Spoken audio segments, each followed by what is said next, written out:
So name of this chapter you know, Indian laws for children, ठीक है ना? Indian laws for children, यानी अभी तक आप लोग जो लॉ पढ़ रहे थे, कानून पढ़े होंगे, आप लोग ने सभी के लिए कानून पढ़े, लेकिन अब आप लोगों के लिए क्या लॉ बने हुए हैं, है ना? आप लोगों के लिए भी कोई कानून बना है क्या? बिल्कुल बना है, आप लोगों के लिए भी कानून बना हुआ है। आप लोग फ्री नहीं है कि आप लोग सोचो कि नहीं हम बच्चे हैं तो बच जाएंगे। बच्चों के लिए भी कानून बना हुआ है, ठीक है? चिल्ड्रंस के लिए भी लॉ बना हुआ है हमारे कॉन्स्टिट्यूशन के अंतर्गत। अगर आप समझे किसी चीज को, तो जैसे इसमें बहुत सारी ठीक है, पहला नाम आ रहा है द इंडियन पैनल कोड, ठीक है? इंडियन पैनल कोड कब आया? इंडियन पैनल कोड 1860 में। आवाज आ रही है मेरे को? Yes sir. इसके बाद सेकंड नंबर आया जुवेनाइल जस्टिस एक्ट 1915 में आया, हाल ही में पारित हुआ है जुवेनाइल जस्टिस एक्ट, ठीक है? इसके बाद मोटर व्हीकल एक्ट 1988 में आया है, ये भी बहुत बड़ा है, डेट मालूम होना चाहिए, है ना? एक्ट सेक्रेटरी क्या है? Substance act, secretary substance act, ठीक है? अब इनके बारे में जो है हमें इन एक्ट के बारे में थोड़ा समझ लेना है कि एक्ट है क्या, ठीक है? तो अगर आप सबसे पहले बात करें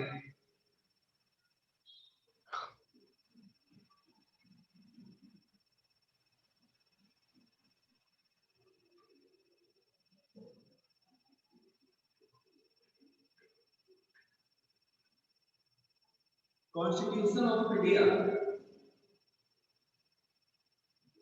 कॉन्स्टिट्यूशन ऑफ इंडिया जानते हैं कि नहीं जानते? बताइए। कॉन्स्टिट्यूशन ऑफ इंडिया, भारत का संविधान। यस सर, जानते हैं ना? यस सर, ध्यान सुना है ना? तो बहुत ही ध्यान से समझिएगा, बिल्कुल ध्यान से समझिएगा, कंसंट्रेशन बना के समझिएगा, तब समझ में आएगा। छोटी सी चीज है, लेकिन अगर ध्यान से नहीं सुनेंगे, समझने की कोशिश नहीं करेंगे, सोचेंगे नहीं कि हाँ ऐसा होता है, तो समझ में नहीं आएगा। इसलिए बिल्कुल कंसंट्रेट करके। आपने क्लास 7th में सिविक्स में चैप्टर 1 पढ़ा था। चैप्टर 1 में याद करिए, आर्टिकल 15 आया था, एक बार आया था, आर्टिकल 15 आया था। यस सर, बताइए। आया था ना? आर्टिकल 15 आया था। आर्टिकल 15 के अलावा भी आर्टिकल 17 भी पढ़ा होगा आपने, ठीक है? आर्टिकल 15 किस लिए था ये मालूम होना चाहिए कि आर्टिकल जो 15 था वो किस लिए था कॉन्स्टिट्यूशन में। वो इसलिए था कि कॉन्स्टिट्यूशन की नजरों में सभी लोग क्या है? बराबर की दृष्टि से सभी को फ्री है, सभी को अधिकार है, सभी लोग क्या है? इक्वल है। चाहे वो किसी भी रिलीजन का हो, चाहे वो हिंदू हो, चाहे वो मुस्लिम हो, चाहे वो क्रिश्चियंस हो, है ना? वो किसी भी कास्ट का हो, किसी भी बैकग्राउंड का हो, चाहे वो मेल हो या फीमेल हो, ठीक है?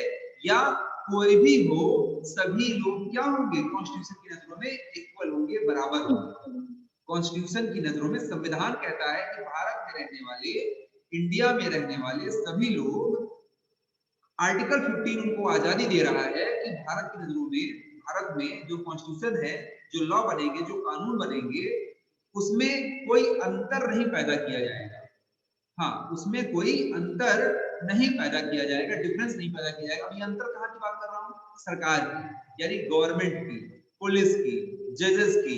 कहीं पर भी आप जा रहे हैं, कोई भी व्यक्ति है, वो आपसे धर्म के नाम पर, रिलीजन के नाम पर, कास्ट के नाम पर, जेंडर के नाम पर आपसे बिहेव में, उसके बिहेव में चेंज नहीं आएगा। ये इंपॉर्टेंट है आपके लिए। बात समझ में आ रही है ना? तो ये समझना है हमें, कॉन्स्टिट्यूशन में मिला है आर्टिकल 15 में, ठीक है? अच्छा, इसमें समझने वाली बात ये है कि कॉन्स्टिट्यूशन में आर्टिकल मींस होता क्या है ना? क्वेश्चन तो ये भी एक है कि आर्टिकल मींस होता क्या है। मैंने पिछले बताया था हालांकि आपको, लेकिन फिर से मैं आपके लिए रिवाइज कराया दे रहा हूं। तो आर्टिकल का सीधा मतलब आप समझिए कि आर्टिकल का सीधा मतलब हिंदी में अगर बोले तो आर्टिकल मींस होता है अनुच्छेद। कॉन्स्टिट्यूशन में जो आर्टिकल होते हैं, आर्टिकल का मतलब क्या होता है? अनुच्छेद होता है। अब आपके दिमाग में आ रहा होगा अनुच्छेद क्या होता है, आर्टिकल क्या होता है? तो सिंपल सा है, समझ लीजिए। कॉन्स्टिट्यूशन ऑफ इंडिया बहुत बड़ी बुक है। Constitution of India is a very larger book, जहां पर बहुत सारे है ना रूल्स एंड रेगुलेशन आते हैं, बहुत सारे रूल्स और रिलेशन है। कॉन्स्टिट्यूशन ऑफ इंडिया की जो बुक है, उस बुक में बुक ही तो है और क्या है ना, बुक ही तो है, सेट ऑफ रूल्स, नियमों का संग्रह है कॉन्स्टिट्यूशन ना आपका।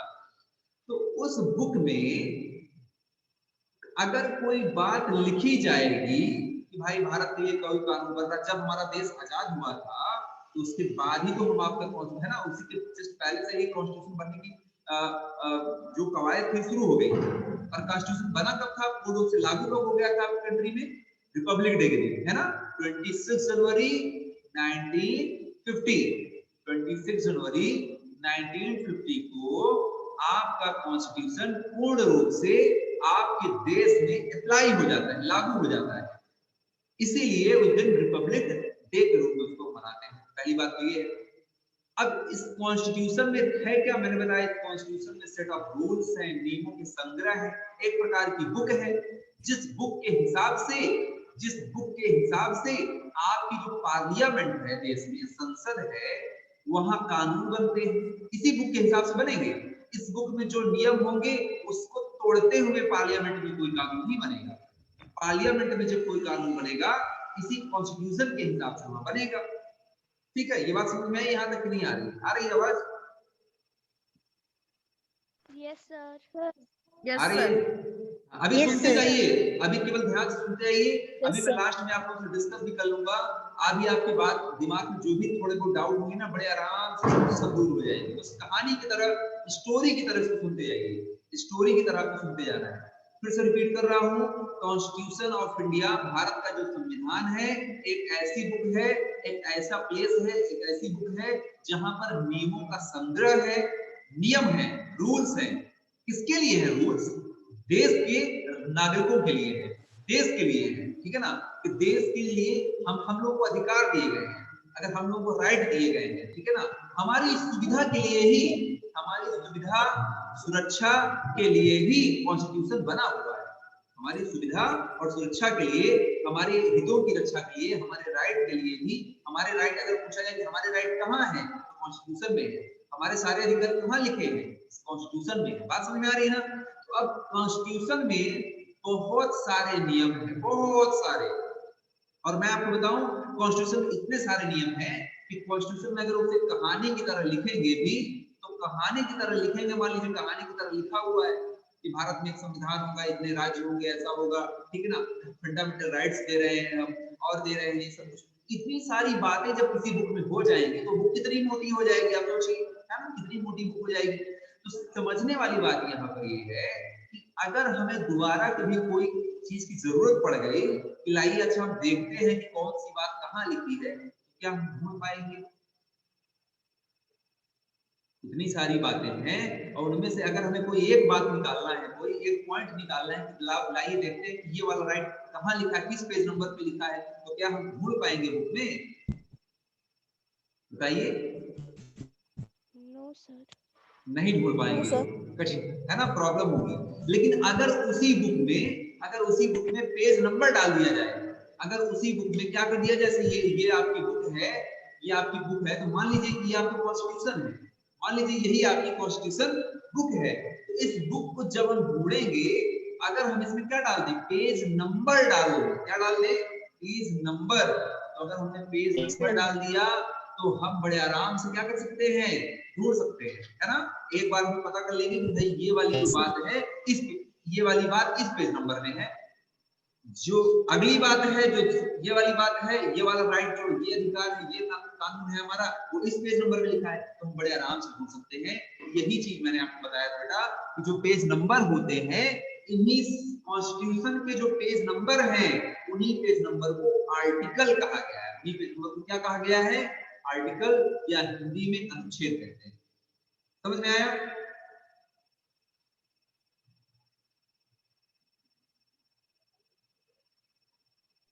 समझ में आई बात? Yes sir. हाँ, वेरी गुड। बहुत बच्चे मैसेज कर देते हैं, जैसे बहुत बच्चे मैसेज कर देते हैं, बहुत अच्छी बात है, मुझे मैसेज मिल जाता है तुरंत यहाँ पर, है ना। इसी तरह से मैसेज कर दिया करिए तो कम्युनिकेशन अच्छा हो जाएगा हम लोगों में, ठीक है ना। ठीक है, हाँ नंदिनी भी वेरी गुड, नंदिनी त्रिषा है ना, काफी बच्चे आ गए हैं इसमें, मोनिका और भी बच्चे जुड़ गए हैं इसमें, है ना, सुख अग्रवाल, सुख अग्रवाल भी आ गए हैं, ठीक है, ठीक है, welcome to all of you. और बहुत अच्छे से पढ़ाई करिए, समझिए, ठीक है। कुछ मैं सिविक्स का पोर्शन भी बता रहा हूँ क्योंकि सिविक्स के पोर्शन से ही निकल कर आया हुआ पार्ट है। अब आपकी मॉरल में आ गया है, तो मॉरल में कैसे आ रहा है, मैं धीरे धीरे मॉरल में भी आ जाऊंगा, ठीक है। अभी बस केवल आप सुनते हैं। तो आर्टिकल समझ में आ गया सभी को, ध्यान दीजिएगा, आर्टिकल समझ में आया है ना, एक बार कुछ मैसेज करिए सभी लोग, have you understood about article, have you understood about article, फटाफट मैसेज करिए, देखते हैं किसी को मैसेज टाइप करना आता है, बहुत बच्चों को मैसेज भी टाइप नहीं आता। हाँ, नंदनी का, स्वर्णिमा का, very good, Swati, Pranav, Shubh Agarwal, very good, Arpita, very good, very good, Piyush Singh Patel, Ashutosh Pandey, very good, हाँ बहुत अच्छे, बहुत अच्छे, सब लोग मैसेज कर रहे हैं, सतीश शर्मा, हाँ very good, very good, Swati, Rajpal क्या होता है, अरे भी बताएंगे, राजपाल ग्रेड में पढ़े, राजपाल, ठीक है, और बताया, ठीक है, वेरी गुड। अच्छा, अब समझिएगा, समझने वाली बात यह है, जैसे कॉन्स्टिट्यूशन में मैंने बताया, कॉन्स्टिट्यूशन में आर्टिकल होते हैं, टोटल आर्टिकल के नंबर कितने हैं, टोटल 395, याद कीजिएगा, टोटल आर्टिकल कितने नंबर हैं, 395 आर्टिकल हैं, कितने आर्टिकल हैं आपके कॉन्स्टिट्यूशन में, इतने आर्टिकल है 395। लेकिन अगर अभी आप गूगल में देखेंगे कि how many articles in constitution, तो उसमें अबव 450 दिखाएगा, उसमें गूगल में अबव 450 दिखाएगा, तो वो कहां से आ गए, क्वेश्चन ये भी बनता है। तो बिल्कुल सिंपल सा समझिए कि जो ओरिजिनल आर्टिकल हैं, जो ओरिजिनल आर्टिकल हैं आपके, वो आर्टिकल 395 भी है, और उसमें ABC सेक्शन करके और भी आर्टिकल बढ़ा दिए गए, इसीलिए टोटल जब करते हैं तो टोटल आर्टिकल की संख्या 450 से ऊपर हो जाती है, लेकिन मूल रूप से जो मेन आर्टिकल्स हैं आपके वो इतने ही हैं, 395 आर्टिकल, ठीक है। जैसे हमने कह दिया कि आर्टिकल 1 बात ए की बात होती है, आर्टिकल 1 के बी माना तो जाएगा एक आर्टिकल है ना, फर्स्ट आर्टिकल, मूल रूप मेन आर्टिकल तो वही चल रहा है, ए बी सी के चलेगा, लेकिन जब काउंटिंग करेंगे तो काउंटिंग में ज्यादा हो जाता है, इसलिए जो टोटल आर्टिकल्स के नंबर हैं वो ऊपर नीचे होते रहते हैं, बढ़ते रहते हैं, क्यों, क्योंकि पार्लियामेंट जब कोई नया कानून ला देती है तो वो भी एक आर्टिकल में ही लिखा जाता है, ठीक है, वो भी एक आर्टिकल के अंतर्गत ही कॉन्स्टिट्यूशन में नया जोड़ दिया जाता है। इसका मतलब ये होता है कि पार्लियामेंट हमारे बनाए गए जो कॉन्स्टिट्यूशन में संशोधन भी कर सकती है, क्या कर सकती है, संशोधन। पार्लियामेंट कहाँ होती है, आपके देश में, पार्लियामेंट आपकी कहाँ होती है, देश में होती है, कंट्री में होती है, सेंट्रल लेवल पे होती है, जबकि जो लेजिस्लेटिव असेंबली होती है, आपकी विधानसभा होती है, ये हर स्टेट में होती है, दोनों का काम लगभग एक ही है, वहां भी कानून बनाने, एक स्टेट में लेजिस्लेटिव असेंबली होती है जो कानून बनाती है, और पार्लियामेंट क्या करती है, पूरी कंट्री के लिए कानून बनाती है, पूरी कंट्री के लिए वर्क करती है, ठीक है, ये बात समझ में आई होगी। तो ध्यान दीजिएगा, थोड़ा सा और यहाँ पे समझ लीजिए, आपकी कॉन्स्टिट्यूशन में पार्ट भी है, पार्ट मतलब जैसे आपकी बुक में, जैसे आपकी बुक में चैप्टर डिवाइड है ना, चैप्टर 1, चैप्टर 2, चैप्टर 3, तो एक चैप्टर के अंदर कई सारे पेज नंबर होते हैं ना, एक चैप्टर में 4 या 5 पेज नंबर होते हैं, फिर अगले चैप्टर में, तो ऐसे ही आपकी कॉन्स्टिट्यूशन में जैसे बुक में चैप्टर होते हैं, वैसे ही आर्टिकल में पार्ट है। तो अगर पूछा, जैसे आपसे कोई बुक पूछे कि इस बुक में टोटल कितने पार्ट हैं, इस बुक में टोटल 9 पार्ट हैं, 9 चैप्टर है तो 9 पार्ट हो गए। इसी तरह से आपके कॉन्स्टिट्यूशन में टोटल कितने पार्ट हैं, 20 पार्ट हैं। पार्ट कितने हैं, पार्ट कितने हैं, 22 है, ठीक है, पार्ट कितने हैं, 22, ये जानिए, थोड़ा सा मैं एक्स्ट्रा बता रहा हूं, पार्ट कितने हो गए, 22। तो अब आपको समझ में आ गया होगा ना कि पार्ट क्या होता है, पार्ट समझ में आ गया होगा। आपका जो फंडामेंटल राइट है आपका जो फंडामेंटल राइट है, फंडामेंटल राइट किस पार्ट में आता है? पार्ट नंबर 3 में आता है। पार्ट नंबर 3 में आता है आपका क्या?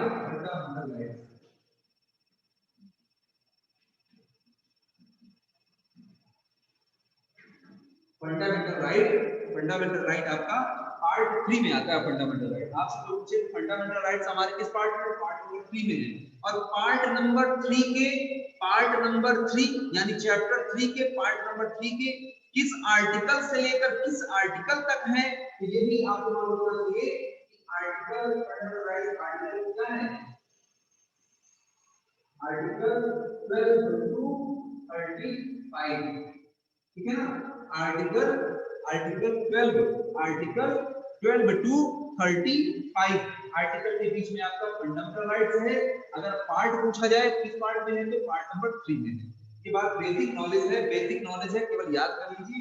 ये आपके मॉरल वैल्यू का पार्ट नहीं है, लेकिन इसको याद कर लीजिए, ठीक है? शेड्यूल कितनी है यहाँ पर, ये भी पूछा जाता है। शेड्यूल कितनी है? अनुसूचियां जिसको बोलते हैं शेड्यूल। शेड्यूल है आपके शेड्यूल है आपके 12। शेड्यूल कितने हैं? 12। थोड़ा इसको भी याद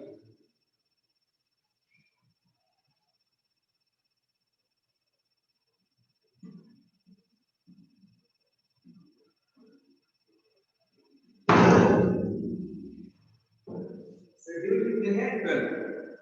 शेड्यूल कितने हैं? शेड्यूल क्या होता है? शेड्यूल मतलब होता है अनुसूची। अब बहुत सारे विषय ऐसे रहे जो आर्टिकल में नहीं आ सकते थे, है ना?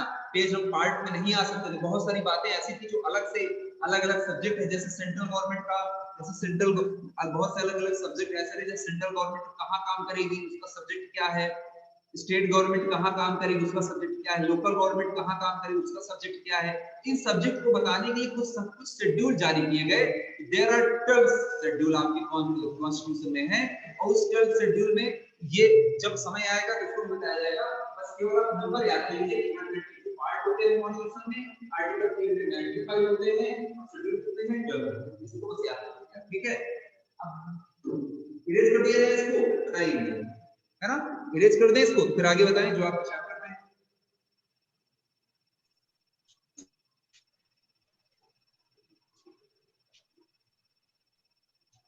ठीक है बेटा, ठीक है, वेरी गुड। इसको तुरंत स्क्रीनशॉट ले लिया करिए, है ना?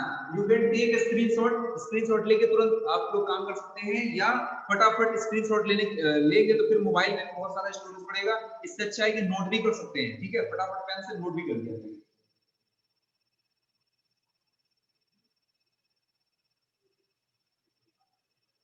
अब समझिएगा, अब हम धीरे धीरे कहाँ आ रहे हैं। अब हम आपकी जो चैप्टर में बुक है, आपकी बुक में जो chapter, first chapter Indian laws for the children, ये जो चैप्टर है आपका Indian laws for the children, अब इसमें हमारा एंकर है। समझिएगा कैसे आ रहे हैं, समझिएगा इस बात को, कैसे हम यहाँ तक आएंगे।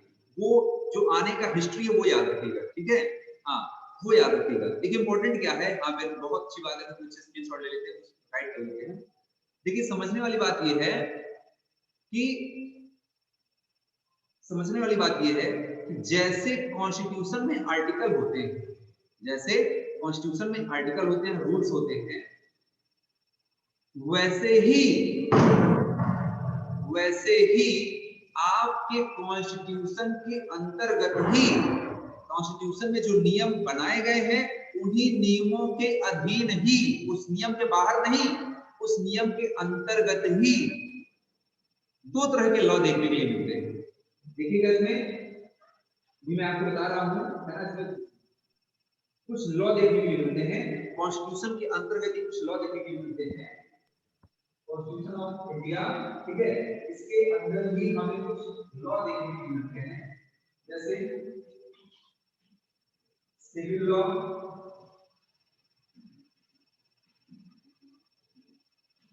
क्रिमिनल लॉ, ठीक है, और एक सीआरपीसी भी होता है, सीआरपीसी, इसको भी समझ लीजिए। अब देखिएगा, समझिए क्या है सिविल लॉ, सिविल लॉ क्या होता है, क्रिमिनल लॉ क्या होता है, सीआरपीसी क्या होता है। बस थोड़ा सा एक एक बात सुन लीजिए, थोड़ा थोड़ा बातें समझ लीजिए, सुन लीजिए। कॉन्स्टिट्यूशन में बहुत सारे आर्टिकल बनाए गए, बहुत सारे नियम बनाए गए कि भैया ऐसा होना चाहिए, फंडामेंटल राइट मिलना चाहिए, हमें नागरिकों को अधिकार मिलना चाहिए। आर्टिकल 15 में कहा गया कि सभी को इक्वालिटी मिलेगी, है ना, किसी के साथ डिफरेंस नहीं किया जाएगा। लेकिन अगर इसको कोई तोड़ता है, अगर इसको कोई तोड़ता है तो उसको फिर किसी कानून के तहत पकड़ा जाएगा ना। वो तो संविधान में लिखी गई बात है, संविधान में लिखी गई बात है, लेकिन व्यवहारिक रूप में काम कौन करेगा? काम करेगी कौन? पुलिस काम करेगी। काम करेगी कौन? पुलिस काम करेगी। अगर कोई तोड़ेगा तो उसको कौन पकड़ेगा? पुलिस पकड़ेगी। तो पुलिस अपने कुछ कानून होने चाहिए। पुलिस कॉन्स्टिट्यूशन के कानून के हिसाब से तो चलेगी, कॉन्स्टिट्यूशन के अंडर में ही चलेगी, लेकिन जो पुलिस के लिए जो रूल्स हैं वो कहाँ है? यानी जो आप अपराध कर रहे हैं उस अपराध की डिफिनीशन क्या है, परिभाषा क्या है? जैसे आपने देखा कोई किसी को मर्डर कर दिया, है ना, मर्डर होता है, रेप होता है ना, बहुत सारी चोरियां होती है, थेफ्ट होता है, बहुत सारी घटनाएं होती हैं। ये सारी घटनाएं किस लॉ के अंतर्गत आएंगी? ये सारा किस लॉ के अंतर्गत आएगी? तो ये सारी घटनाएं आपके क्रिमिनल लॉ के अंतर्गत आती है। क्रिमिनल समझ में आ रहा होगा, है ना? इसी को कहते हैं बेटा क्रिमिनल कहते हैं। क्या कहते हैं इसे? क्रिमिनल लॉ के अंतर्गत आएगा।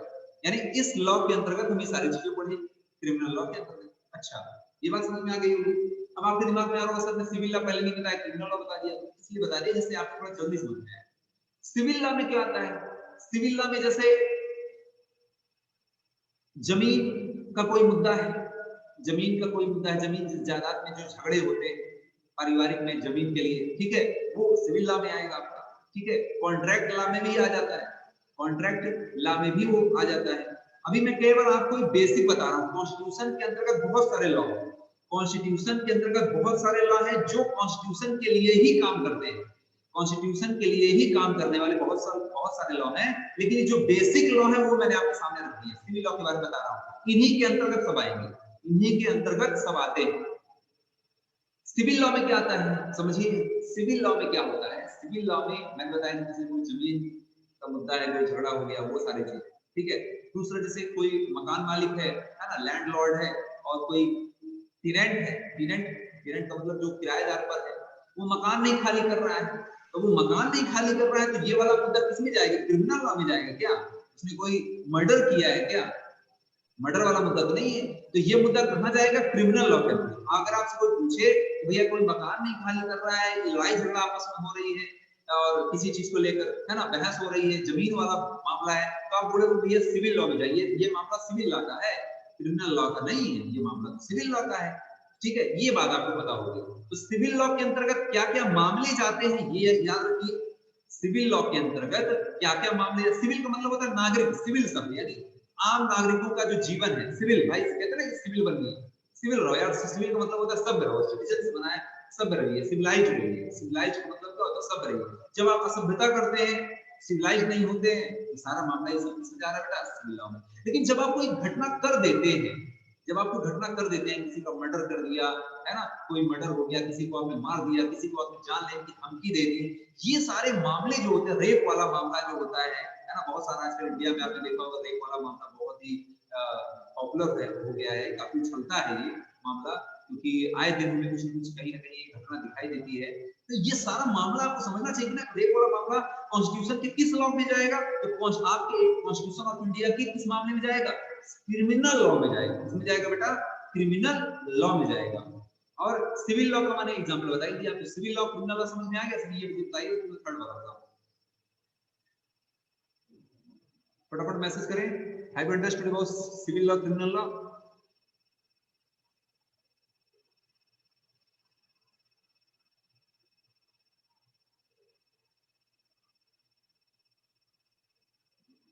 हाँ हाँ, Aradhya Satish too, very good message आ रहा है। और भी अच्छे मैसेज करें। समझ में आ रहा है? सिविल लॉ क्रिमिनल लॉ, पहली बार आपको सब नई नई चीजें समझने के लिए मिल रही है। पहली बार आपको बहुत कुछ नया नया समझने के लिए मिला, पढ़ने के लिए मिला, जानकारी मिल रही। सोचिए अगर आप ये सब चीज जान जाते हैं तो आप लोग बाहर अगर आपसे कोई चीज पूछता है तो आप कितना अपने आप को होशियार साबित कर सकते हैं ना, कि हम लोग बहुत होशियार हो गए हैं, है ना। कितनी अच्छी बात है ये।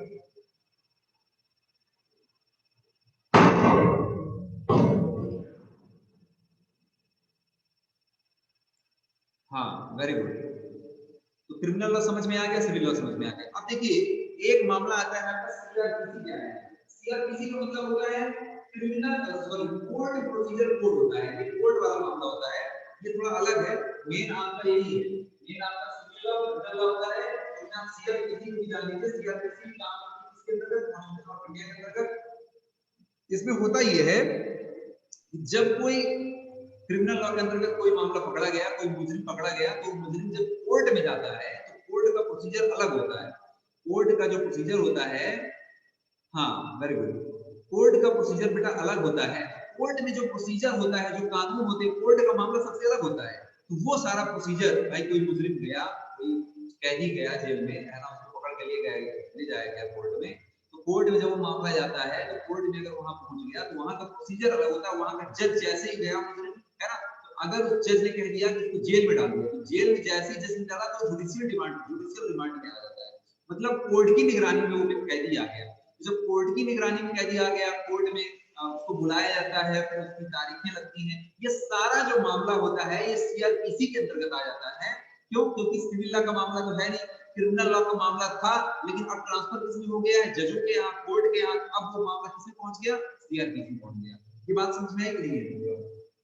अगर ये बात समझ में आ गई तो थोड़ा मैं और आगे बढ़ूं।